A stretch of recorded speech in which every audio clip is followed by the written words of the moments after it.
দেশৰ গৃহমন্ত্ৰী অমিত শ্বাহ ডাঙৰীয়া 29 ডিচেম্বৰত অসমলৈ আহিব আৰু অসমত আহি তেখেতে প্ৰথমতে বৰদোৱাত আমি প্ৰতিষ্ঠা কৰা মহাপুৰুষ শ্ৰীমন্ত শংকৰদেৱ জন্মস্থান প্ৰকল্পৰ শুভ উদ্বোধন কৰিব।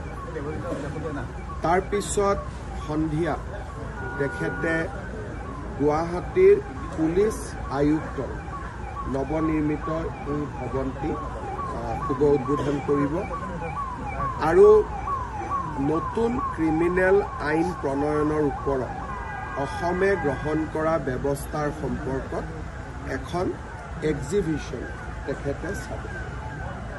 নিউ ক্ৰিমিনেল ল ইমপ্লিমেণ্টেশ্যনত সমগ্ৰ দেশৰ ভিতৰতে অসম প্ৰথম হৈ আছে, হাৰিয়ানা দ্বিতীয় স্থানত আছে।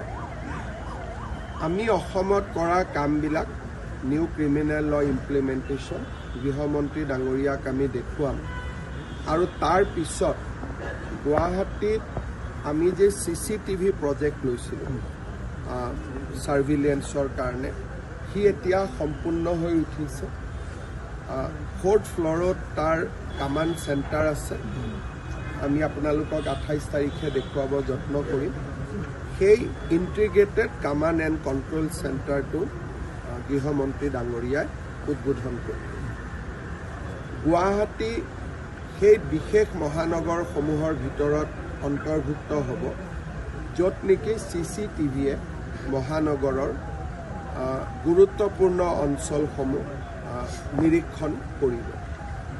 তাৰ পিছত তেখেতে আমাৰ 5000 আসনযুক্ত আমি যিটো জ্যোতি বিষ্ণু সাংস্কৃতিক প্ৰকল্প নিৰ্মাণ কৰিছোঁ তাৰ শুভ উদ্বোধন কৰিব আৰু এই শুভ উদ্বোধনী অনুষ্ঠানত আমি শিল্পী কলা কুশলীৰ লগতে আমি 1000 এনেকুৱা শিশুক মাতিছোঁ যি নেকি চৰকাৰী আঁচনিৰে বিভিন্ন সময়ত চিকিৎসালয় হাৰ্টৰ অপাৰেশ্যন কৰি এতিয়া সুস্থ হৈছে, কলেজত পঢ়িছে, স্কুলত পঢ়িছে, ভাল ৰিজাল্ট কৰিছে।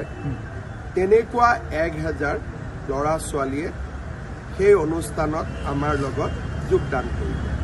বাকী 4000 কলা কুশলী শিল্পী থাকিব। সেই জ্যোতি বিষ্ণু সাংস্কৃতিক প্ৰকল্প উদ্বোধন কৰাৰ পিছত গৃহমন্ত্ৰী ডাঙৰীয়া সন্ধিয়া উভতি যায়।